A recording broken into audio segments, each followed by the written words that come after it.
Ripples and shadows. We don't often put a content warning on a wind, but this one merits it. Please bear in mind that the text that follows includes depictions of brutal violence and feelings of helplessness. The campaign summary is out of character and matter of fact, and sums up the events without going into detail at the end of this wind. From the Cydathian Fens. Last season, tens of thousands of Western humans began to invade the salt flats of Sanath. Folk fled ahead of them, and the Druj sent their own armies against them. Shortly after the autumn equinox, the human armies withdrew before the might of the Druj. In their wake, terrible curses settled across the territory. The trees walked, smashing villages and settlements across the forests and marshes, and laying siege to the fortifications and the distant city of the Malam Orcs. The weather turned, unseasonably chill and damp. A terrible rust infested herb fields, and half the season's produce turned to filth even as it was harvested. At first, people feared this was some punishment from the Druj. The folk of the salt flats are used to living with fear, with the terror of offending their cruel masters. The Druj are quick to point out that this time they are not to blame, telling everyone that the curses are a parting gift from the invading humans. The murderous trees and the terrible weather and the cruel withering of herb gardens that made it impossible to meet their masters' tithes. They are all portrayed as acts of malice by the imperial humans. The maledictions were their attack against the people of the Malam, proof of what the Druj had always taught, that the humans hate all orcs, and it is far better to serve the Druj than to be slaughtered by an empire that seeks only their lands and their deaths. At least the humans are gone now, back to the crucible of the barons, where everything is so much worse. Thundering trees. When you listen on, remember that the barons still labours under the curses of the Druj. The trees still walk. The vines and bramble bushes still pulse from time to time with unnatural life. Structures are assailed, armies attacked, settlements crushed beneath the march of bark and thorn. A blank-faced vegetable horde, a destructive force, guided by instincts no orc could hope to understand, to crush and rend and break. Raised by the Druj, the trees are insidious. They pretend to be friendly at first, their spreading branches offering protection from the elements. Then, when their unwitting prey drops their guard, they strike without mercy, strangling and ripping and smothering and clubbing, binding in root and branch, squeezing until the blood rains down. The magic is fading, thank the ancestors. The trees are returning to the places they once stood, although they do not fail to smash anything in their way. By the spring equinox, it is believed the curse will have run its course. The trees will be quiet, rest until they are next called to war. Saltmarsh. The imperial armies that were in Sarnath return the way they have come, back across the nameless river, into the lands of the Vendari, into Saltmarsh. By this time, whispers of the Senate's decision to name the Vendari enemies had begun to reach their ears. The people of Saltmarsh eye the imperial soldiers nervously. All their desperate attempts to ingratiate themselves with the Empire appear to have clearly failed. What is not clear is what future that augurs. A few flee, fearing the worst, but where will they go? Into the Malam, where none will hide them and the Druj will ensure that a brutal death awaits them?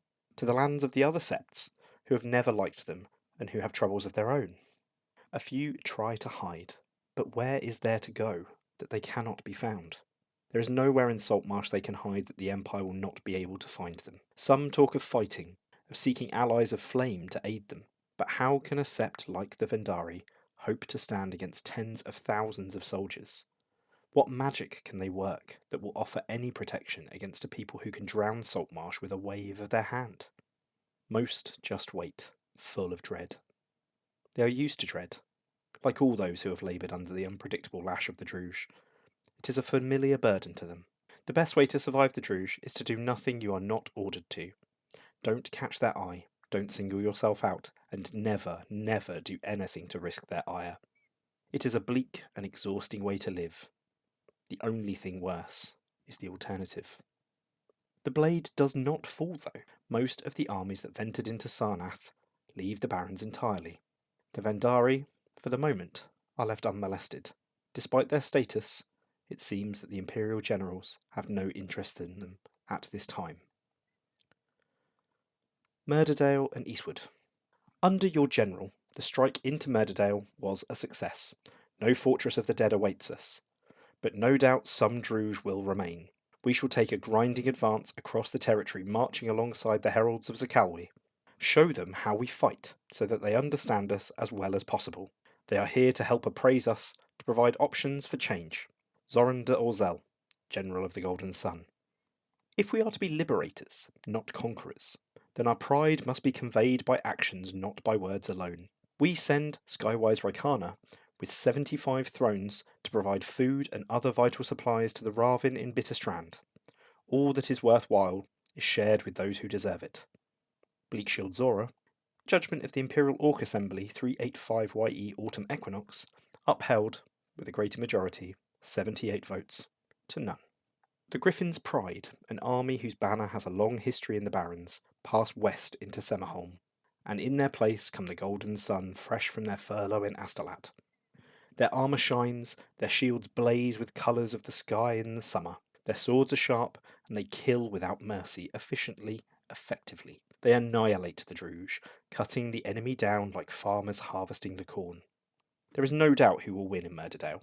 The Druge forces that are here are still reeling from the events of the autumn equinox, and the Imperial humans outnumber them. Cut off from the rest of the Malum, the few stragglers who manage to escape the steel net of the summer sun flee south towards the heart of Paytat. The Dornish know better than to give chase, confident that the enemy will find no succour there. Instead, they sweep east, through the entirety of the Barrens, seeking out any remaining Druge that are still resisting. They pass briefly near the Teeth, and the Ravin in their caves and camps there tighten their grip on their makeshift weapons. There are other orcs amongst the Ravin, Imperial orcs from the Sunstorm Sept of the far north.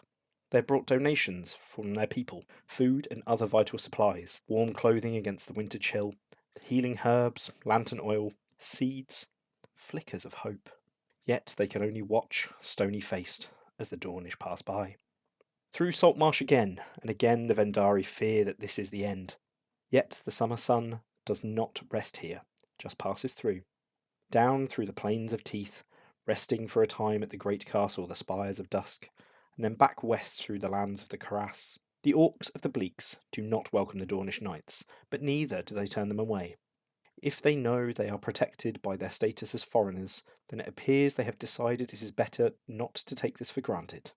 Some, given the chance, flee the army, disappear into the depths of the forest that they know so well. The Caras are busy with matters of their own, and beyond a cursory check to ensure there are no Druge living openly amongst them, the Dornish knights move on. They have a lot of territory left to cover. With the Dornish are a small contingent of warriors who are not mortal. In human-like shapes, they are servants of the weapon-wise, of the realm of sky and sea. They observe, occasionally offer counsel. Their eyes are silent, and they do not speak to the orcs of the Barrens. By the time of the winter solstice, there is no doubt that the Barrens is secure, or as secure as it will ever be. Like the Druge before them, the Dornish must know that the great rambling borders can never truly be secured. That there are too many neighbours for this village to ever rest easy. Not until the whole Malum is settled and fortified, and perhaps not until the threat of the Druge has been broken once and for all. Eves of Paytat. The spears are called, we are going home. The Navarre march with us as allies, but we must be the spear point and they the shield. Strike, O you children of the great forest, and let none stand between us and our ancient hearth. Chief Valak, first spear of the great forest. Thorns, we march to the heart of Paytat in the Barrens, to aid our allies the great forest orcs. We invoke the spears of the pines, together we will claim for them their home from Druge oppression. Faranthar Shattersong, General of the Quiet Steppe. For too long the people of Navarre have struggled to claim the entirety of their homes. Let us not sit idle whilst those who have stood with us suffer a similar fate.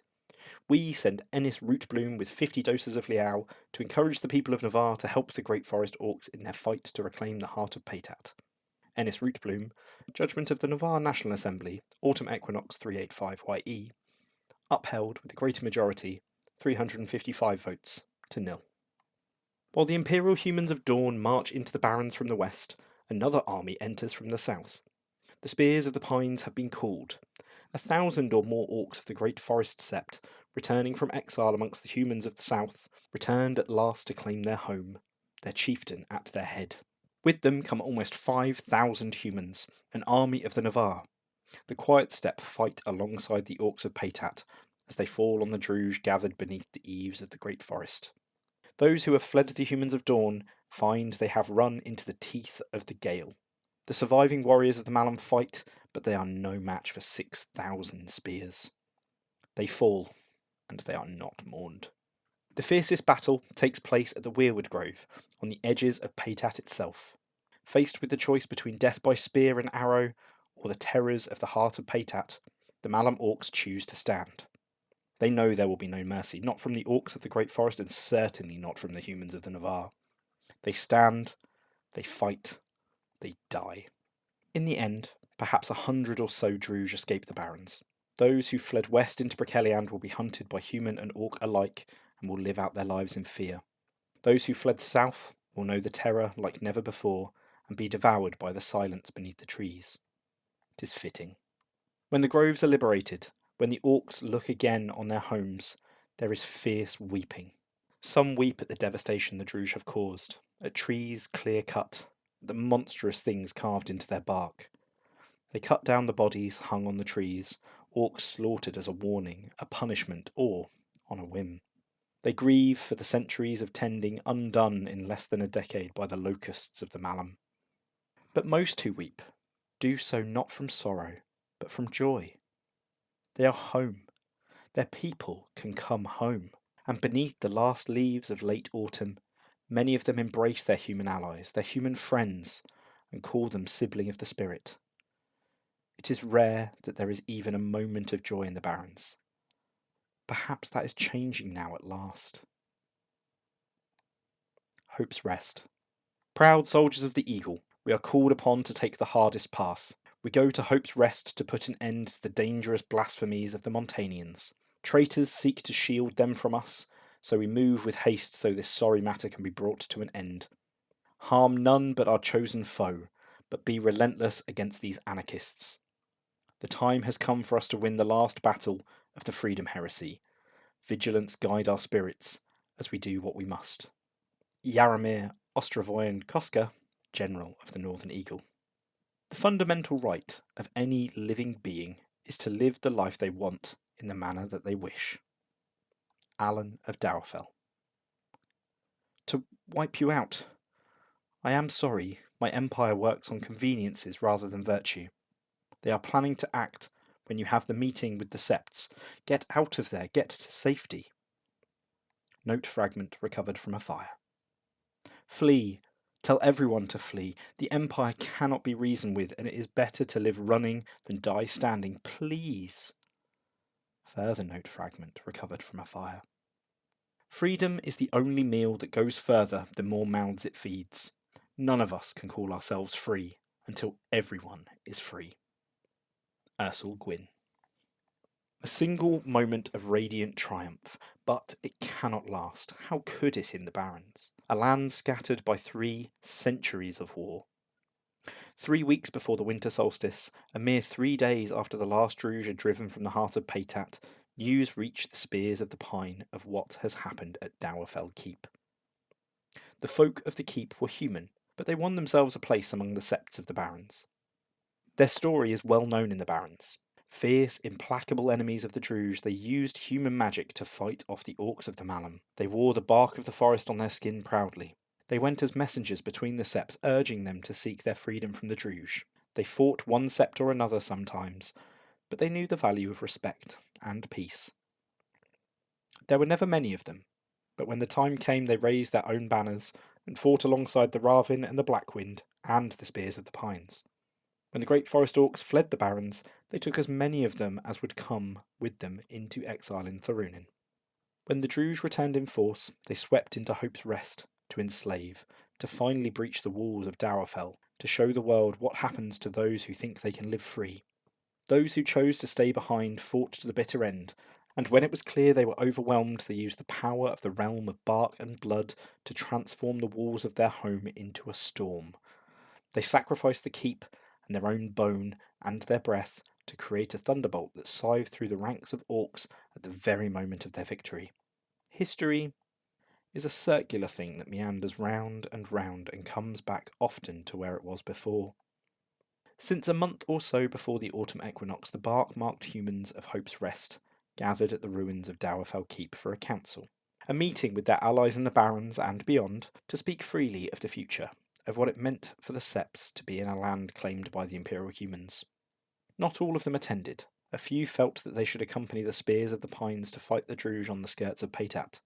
Some chose to stay behind in Thurunin rather than look once more at the ruins of their home. The heirs of Montaigne follow their own paths. The eagle banners of the Varushkans come in many shapes. In one, it has 2 heads, facing in different directions, and in each claw it holds a golden axe. Appropriate, perhaps. The human warriors beneath the eagle banner come up from the south, from the mountains they say lie beyond the forest and the marshes of Thurunin. They come up through the Tarn Valley, they cross the borders into Hope's Rest, and come through the hills to the ruins of Hope's Rest, eager to reach the Montanians before a traitor's words tip their hand, allowing them to flee what is coming. The Montanians have not fled. Not all of them, at any rate. A few hundred humans, most of them Briars, but not all. A score of allies from other parts of the Empire. A handful of orcs who will not desert their friends and allies. Their armaments are an eclectic mix of Navarre, Old Dornish Yeofolk, and Baron Orc, a legacy of decades of desperate resistance against the Druge in the Barrens, hastily supplemented by the bounty of their years in Thurunin. Spears, bows, sharp knives, old swords, old shields, old but not rusted, not dulled, cared for, kept ready for the future that nobody wanted to see, but everyone knew might eventually come. Arrayed against them, 4,500 Varushkan humans, grim-faced, cold-eyed, bound in fine steel, with more than enough axes to go around. The outcome is never in doubt. No force can withstand such a tide. Nobody at Dowerfell Keep, on any side, thinks the Montanians can win. Even so, there is no talk of surrender. They fight, the people of Hope's Rest. They use every advantage they have, their knowledge of the terrain, their passion for freedom, any trick they can find to drag the battle out for one more minute. There is no rout. Not a one of them loses their nerve as the fight inevitably turns against them. Their lines never break, but inexorably they shrink as one after another is cut down. Still they stand, shoulder to shoulder, faithful to their friends in the face of certain death. They burn brightly, secure in the knowledge that whatever else happens, they have sold their lives as dearly as they can. They burn brightly, secure in the knowledge that whatever else happens, they have sold their lives as dearly as they can. Their faith, their belief, their principles have been tested, and they have held. Idealists all, they fight knowing they cannot change the inevitable, but hoping against hope that things will go differently. It is over within 2 hours. Hope dies with them. Every single defender of Dowerfell Keep is slain by the Imperial attackers. They fight as long as they can, but the victorious Varushkans quickly tend their own fallen. Maybe 50 casualties among the attackers, if that. No particular order is given, but the bodies of the fallen are gathered together and burned in pyres. A sweep of the ruins find books and scrolls that swiftly join those who penned them in the flames. Heresy, blasphemy, just kindling for the funeral flames. If there is a surprise, it is how few there actually are when the bodies are counted. Mostly warriors, a few healers and physics who met the same fate as the fighters they tended. The fate of a heretic. It's late evening before the scouts report that the final stand at Dowerfell Keep might have been a diversion, whatever else it was. A few hundred stragglers, the young and those too old or too sick to fight, were moving west through the hills even before the Northern Eagle entered the Barrens. The army will not catch them, not in time, before they reach the safety of the heart of Paytat and the land of the Great Forest Orcs. There is some discussion about simply pursuing them, taking the battle into Paytat, and killing the rest of the heretics. The orders are clear, none are to be spared. But they also make clear that only the anarchists are to be slain. To attack the lands of the Great Forest Orcs risks spiralling conflict, given their allies are with them. In the end, the humans of Varushka are content to ensure no anarchists who can carry a sword have escaped them in Hope's Rest. Black Wind. Our mission is clear, and our will is iron. We target with merciless onslaught the leaders of the Black Wind in the Barrens. This is an assassination, not a decimation. We kill the snake by cutting off its head. The fire of our courage will illuminate these heretics, and our constant vigilance is rewarded. Alderai the Fair, General of the Iron Helms. When Ravin boasted that he would bring together a black wind that would sweep the Druj from the Barrens, he brought orcs from across the Barrens together under a single banner. Before, it was each band of orcs against the Druj alone. After, they were a sept, united, strong. Unity did not last long. When the Empire and the Malum agreed to split the Barrens, the Black Wind were caught in the middle, and the sept broke in two. Some followed Ravin to their deaths, some saw that their only hope of survival was to surrender and bend the knee to the hated Druj. The Druj are never magnanimous in victory, and 1/10 of their people died before they were allowed to rise to their feet. Rise, but not look up. Chained to the Druj, chained to the threat of annihilation, a whole people fed screaming to the howling abyss. They paid heavily, but the Black Wind survived. The remaining sept kept safe by the Druj as surety. As long as the warriors who had once fought against them now fought for them, then their people would survive. Try to resist, try to rebel, and everyone would die. An army of Black Wind warriors is in the Malum now, with the rest of the Druj forces. The people of the Sept, though, they are still in the Barrens. A few in Dawnguard and the Bitterstrand, most in the Carmine Fields and in Murderdale. The Golden Sun passed over them, too busy chasing the Druj to care about scattered communities of farmers and hunters. As long as they did not look up, did not draw attention, did not raise a fist against the knights, they dared to dream that they might be safe. Then the Iron Helms came back from the Salt Flats, from the Sadathian fens, and even the illusion of safety was torn from them. Methodically, systematically, from east to west they travelled, through Saltmarsh and into the western half of the Barrens. Each Blackwind settlement they passed through, they dragged people out of their homes. They spoke in reasonable tones, their dogs leashed. "Tell us who your leaders are," they said. "Point to them, and this can be over. Keep silent, and we will have no choice but to kill you all." The Blackwind are used to such tactics. They know the price that must be paid so the rest may live. In many settlements, the chief or the elder or the speaker of spirits or the best hunter or the wisest healer step forward, head bowed, trembling.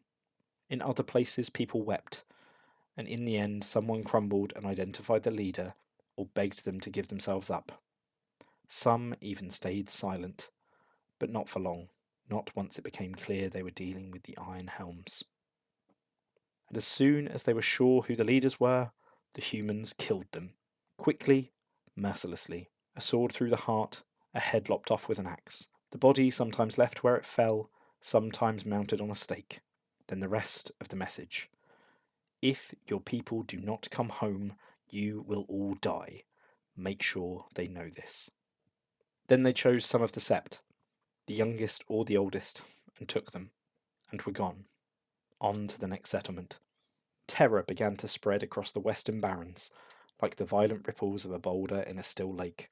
Some of the Blackwind tried to flee, some even escaped, losing themselves in the untrod groves or the bleaks. Some were pursued, caught, and forced to give up their leaders. Those who escaped, it is hard to imagine they met a better fate at the hands of the Cuirass. Through Murderdale and the Carmine Field went the Varushkan humans, and their dogs, and their raven-cloaked mystics, and their drummers and their torchbearers. If a village tried to resist, they killed as many as it took for them to surrender. No hesitation, no mercy, no compassion. Everywhere they went, the same message. If your people do not come home, you will all die. Make sure they know this. Barely one village of the Blackwind remained untouched, and those that escaped the notice of the Imperial humans heard well enough what had happened.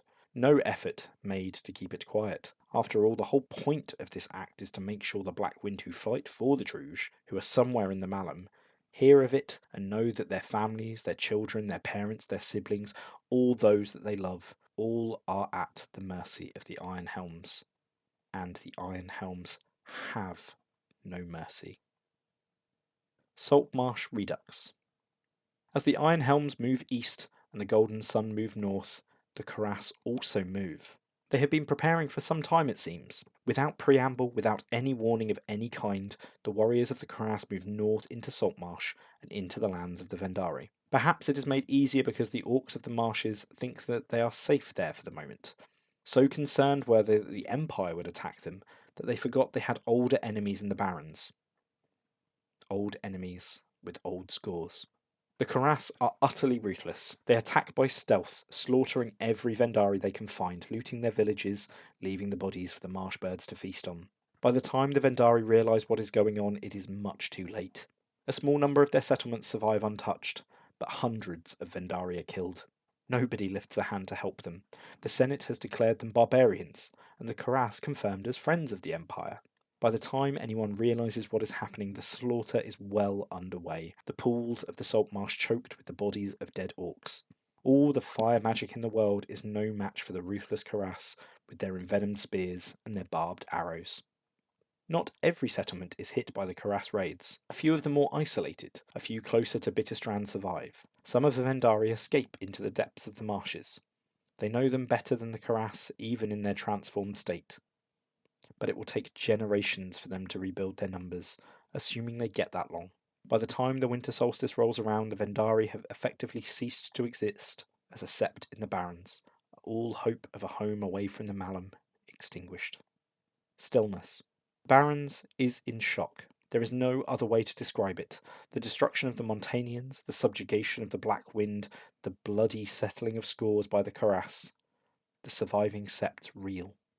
The Ravin look around, at their little camp huddled atop the great reserves of Mithril, and they hear the sound of the future. The great forest orcs stand amidst the ruins of their celebratory fires, listening to the rustling of leaves of the great weirwood trees, hearing their end. The orcs of the Black Wind, the survivors of treachery and tyranny, know that if their soldiers do not return, they will die at the hands of the Varushkan humans and their dogs. 3 of the remaining septs have seen what the Empire will do to those who dare to resist them, and they know that there is nothing they can do in the face of such an implacable force. And the Karass? When the first human knights come upon the Karass after they have finished with the Vendari, when they meet some of their warriors on the verges of Saltmarsh, the leader of the orc throws a sack full of orc heads at their feet. "We have dealt with the Vendari," she says, and spits, and shrugs. Then she smiles. "If your Senate gives the word, then we'll deal with the Ravin next." Game information. The Barrens. This Wind of War is written slightly differently to others, being largely from the point of view of the orcs of the Barrens. To summarise the events and outcomes more clearly, they are listed below. The Golden Sun have driven the Druj out of the Barrens, and every region, except the Heart of Paytat, is now Imperial and part of Dawn. With the help of their Navarre allies, the Great Forest Orcs have conquered the Heart of Paytat region. They now control that region, and the Eaves of Paytat Weirwood Grove, contained within.